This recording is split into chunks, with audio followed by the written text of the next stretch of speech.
Hey, I'm live, and I am reshooting this video because I wanted to, well, just needed to reshoot it. That's all I'm going to say about it. So anyway, Mysteries of Death and Rebirth Part 2. So for those of you who are new here, go ahead and click the notify button and the like button or subscribe button, and feel free to comment if you're a frequent flyer here or not. So in the first video about death and rebirth, I was talking a bit about the mysteries of death and rebirth and how they work. And I thought today that what I would do is talk about death and rebirth in a different way.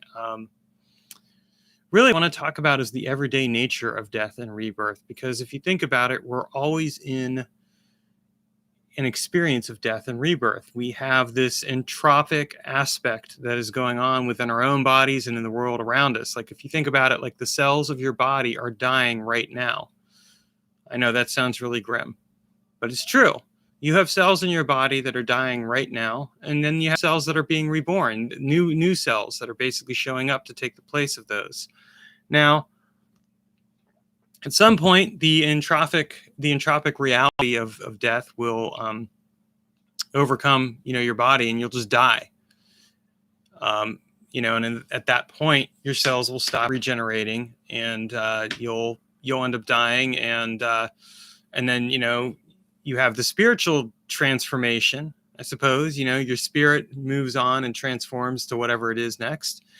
And then you have the physical aspect where your body basically decays, decomposes, and goes back into the earth. I'm going to actually do a green burial someday for that reason, because I think I don't really see the point of putting my body in a casket, and I would rather have the body return to the earth. But it's an interesting thing to consider, because there's this cycle of death and rebirth that's going on, that even when you finally die and you're dead, there's still a cyclical rebirth occurring. You're dead, and your body's being reborn into the earth. It's being transmuted into into whatever. I mean, it's eaten by worms, what have you. It turns into, the bones turn into minerals, I suppose, things like that. I'm not going to pretend I know all the science on it, because I probably don't. But the fact is, there is this aspect of death and rebirth. And so I think that it's a really powerful thing. And then when we look at this, we can look at it in our lives. So like for me, I've basically been going through a lot of death energy in my life, transformative energy. I got out of my my marriage, and that died, and now I've kind of had to go through this necessary transformation to figure out what's next. And now I'm moving on to, whatever next is. I've landed a job. I'm continuing my writing, of course, but I'm trying to figure out what the next steps look for the rest of my life. And so I'm in this stage of rebirth, where I'm rediscovering who and what I am. And this is important too, because rebirth plays an essential role in our transformation.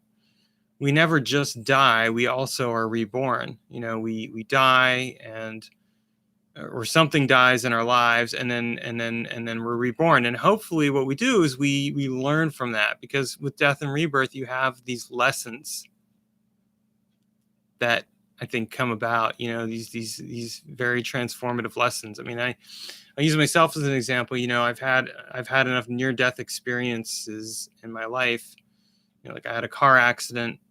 The other day, I almost got hit by a dumb teenager, okay? I was driving along, and get to the stop sign, and I look left and I look right, and I start to turn, and this teenager comes roaring up the hill, and he basically just stops like this far from hitting me.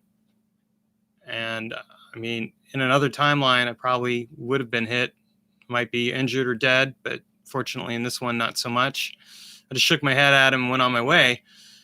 And that could have been a near-death experience. It wasn't, but it could have been. My near-death experience with a car would be the time when I was in my early 20s, where I got hit from behind, ran into an 18-wheeler, went into the other lane, got hit by another car, and went over a ditch. That was a near-death experience. I mean, I remember how shocked I was. I wasn't really injured. I mean, my body wasn't feeling great, but I was just like, I was not in a good state of mind. And ironically enough, it led me to a person who ended up taking me through a near-death experience that wasn't quite my choice. I worked with him for a while. He wanted to do sex magic with me, and at the time, we'd corresponded a little bit beforehand. And in the shock of that event, I thought it was a good idea. I was a dumb kid. I mean, I was also self-destructive for a while, and I'm not anymore, thankfully. I'm 44 years old. I think I figured that out at least.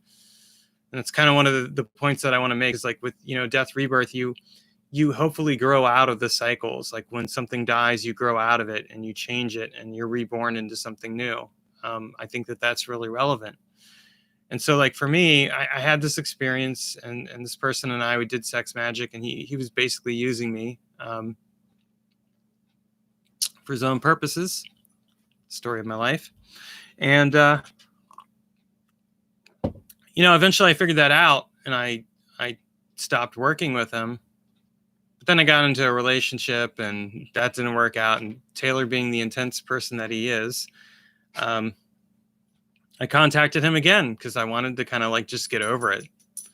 And so he's like, well, I have this work I want to do, and you can help me. Went over to his place. He gave me this drink, and he didn't tell me that it was a hallucinogenic one. So I took it. I ended up having this massive trip. He basically did sex magic with me without me really consenting at that point, and used me for whatever purposes he had. And then he drove me home and dropped me off and didn't really do any good aftercare. I mean, I was so out of my mind. I had to walk down the stairs, and I could have tripped and killed myself. Like nobody was helping me with that. And then I ended up falling asleep on my bed and waking up in a pool of vomit. So I got lucky. I didn't die there. I do remember out of that experience, like trying to rebuild myself. Like I had this experience of dissipating and then rebuilding myself. And that was a pretty crazy experience. And it was one of those experiences that kind of helped me to start getting out of that self-destructive cycle, because I started realizing like, okay, this is not a healthy thing, and you got to change. And that's when I started to change that. And that change was the rebirth aspect, because then I started to look at my life differently and started to do things a bit differently. And now here I am at 44, and I'm going through this death rebirth thing again. I'm very much in a rebirth stage in my life. I've pretty much gotten through tower time, I think. I hope so.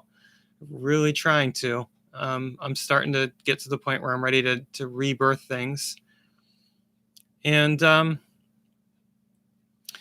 I mean, that rebirth is taking the shape of a new job. It's taking the shape of, getting reinterested in my writing. It's taking the shape of just exploring some different possibilities in my life. So we'll see what happens. I don't know. I'm just going to try the best I can. But it's there and it's happening. And for that, I am grateful, because it is this rebirth aspect that I think is really important. We die and then we're reborn until we finally die, and we're still reborn. We just don't know what we're reborn into. But we have little deaths throughout our lives. And it's worth noting that. And if you can appreciate that, you can work with that energy of death and rebirth and cultivate it and apply it to your life. All right, that's it. Thanks for watching, and have a great day.